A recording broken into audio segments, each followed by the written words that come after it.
Assalamualaikum warahmatullahi wabarakatuh. Perkenalkan, nama saya Ababil Musyakina.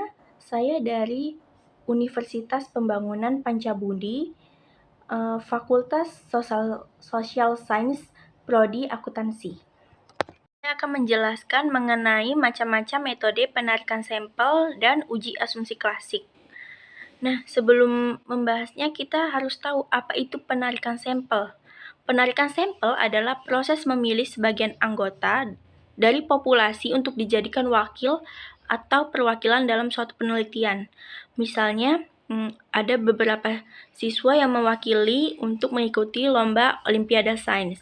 Nah, seluruh siswa yang ada di sekolah tersebut itu disebut dengan populasi, sedangkan yang mengikuti lomba tersebut disebut dengan sampel. Metode penelitian sampel itu terbagi menjadi dua. Yang pertama, probability sampling, dan yang kedua, non-probability sampling. Di sini kita akan membahas yang probability sampling.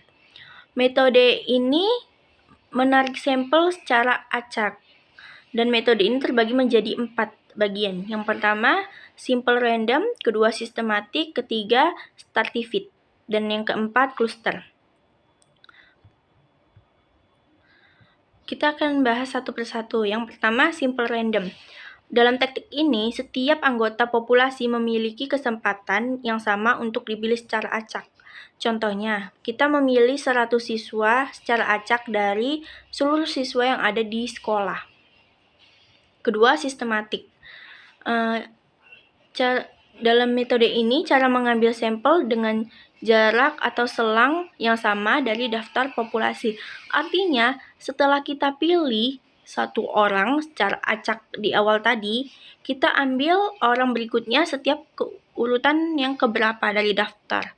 Misalnya, ada 1000 siswa dan kita mau mengambil 100 siswa untuk sampel penelitian. Nah, kita hitung jaraknya. 1000 dibagi 100 sama dengan 10. Maka kita ambil siswa setiap urutan yang ke-10.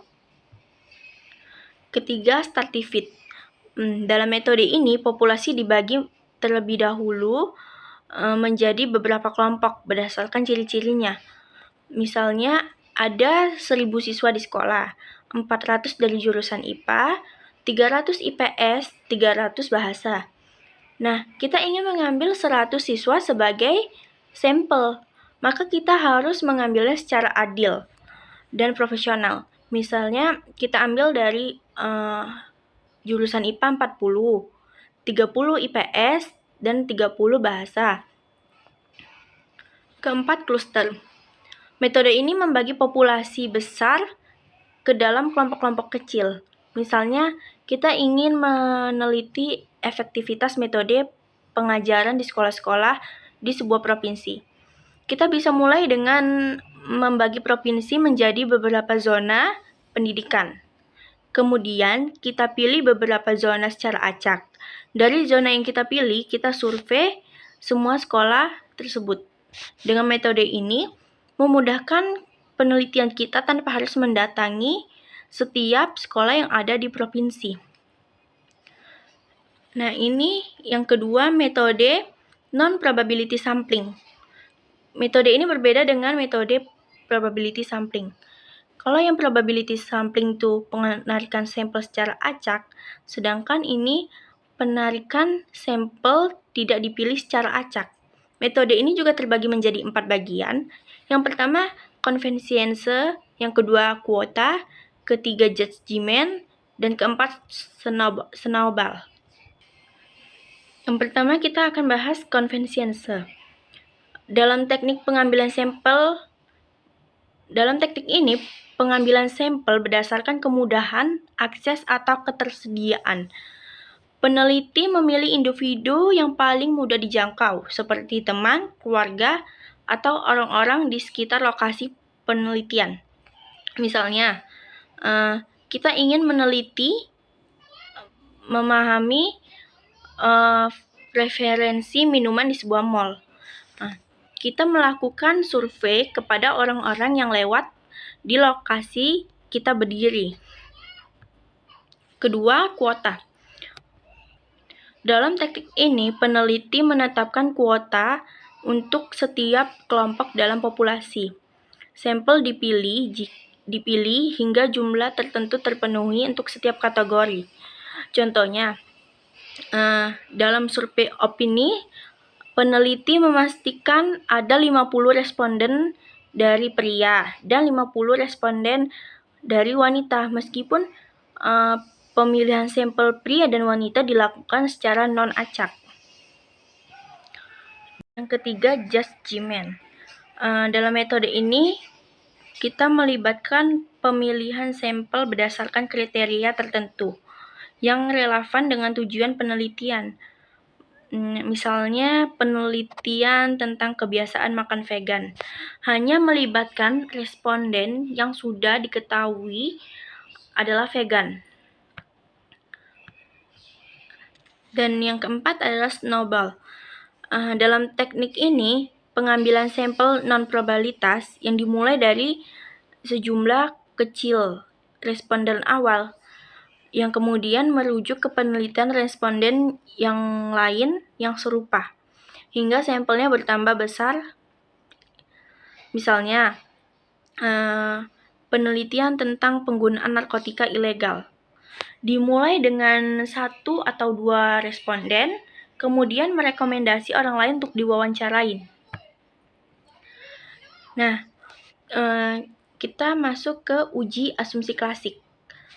Uji asumsi klasik adalah serangkaian pengujian statik yang diketahui sebelumnya, sebelum melakukan analisis regresi linier atau tes pemeriksaan awal sebelum melakukan analisis regresi.